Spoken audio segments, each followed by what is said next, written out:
Moving on to the Social Democrats, Deputy Holly Cairns. Thank you, Lasca and Corla. First of all, Minister, I'd like to congratulate you on your appointment. I really welcome change in this department because it's so needed, and I wish you lots of luck and look forward to working with you. The past few months have been an incredibly challenging time for people with disabilities and their families. Underlying health concerns, the absence of day and respite services for months, a lack of therapeutic services, uncertainty about work, the list goes on. The pandemic has highlighted the absence of a rights-based approach for people with disabilities, as well as years of underinvestment in social and healthcare services by the state. As too often happens in Ireland, family members and voluntary organisations have had to step in to fill the gaps of the state's shortcomings. If there is a single lesson we can take from the pandemic, it is the absolute need for massive investment in disability support services, which is grounded with a rights-based approach. At the COVID committee in July, representatives for the sector all highlighted how many people with disabilities are living in congregated settings.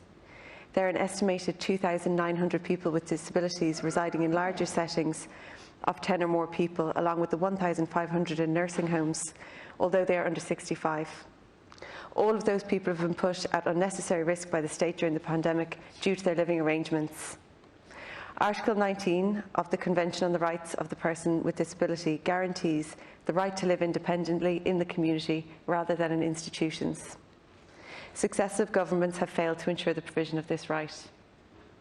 Mark O'Connor from Inclusion Ireland explained that, and I quote, "A policy has been in place for almost 9 years to move people out. It saddens me to say that up to this point, people in these settings have had as good a chance of passing away in a congregated setting as been moved to a community setting." That is an incredible statement indicating the continuing and disgraceful treatment of people with disabilities. Dr. Frank Conity of the Irish Human Rights and Equality Commission pointed out that throughout the restrictions, residential settings had been essentially shut down, which confined these people without access to family. This had serious knock-on effects, as many people need access to family as their immediate advocates.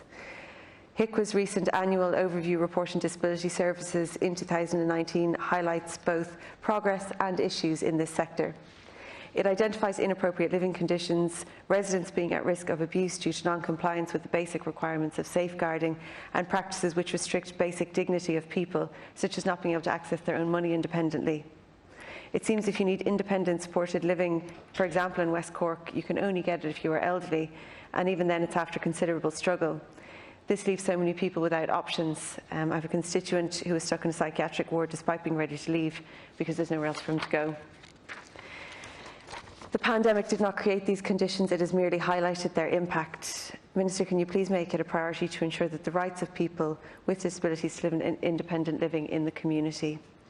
This will involve provision of suitable housing and supports that enable people to live with dignity and appropriate autonomy, including considerable investment in homes, healthcare services and advocacy. An ongoing horrific case in Cork has shown what happens when this basic infrastructure is not put in place. A father and son who've been living in an abandoned bus since being evicted from their one-bedroom apartment. Patrick Walsh is caring for his son Adrian, who suffered a brain injury after an accident. Patrick has to stay with Adrian as he suffers from blackouts. They fitted the bus out with a small kitchen and beds. They've been living there for 4 years without running water, electricity or a toilet. State authorities and the council are aware of the situation.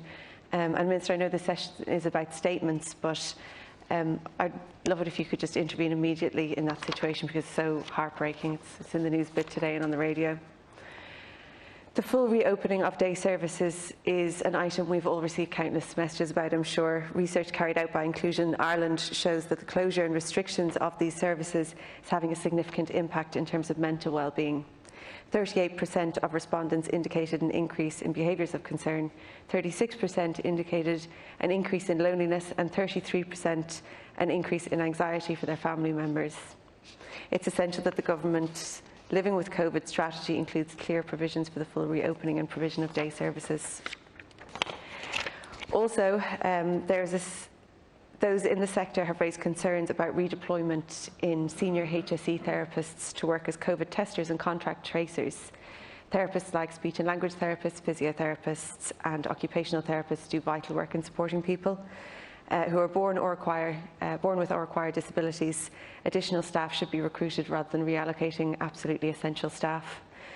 Finally, I urge you and the Government to immediately ratify the optional protocol in the United Nations Convention on the Rights of Persons with Disabilities, which will provide formal mechanisms for persons with disabilities and advocacy groups to challenge government and the state, and to hold those in authority to account to ensure the rights of people with disabilities are respected. Thank you. I'm not sure, is Deputy Michael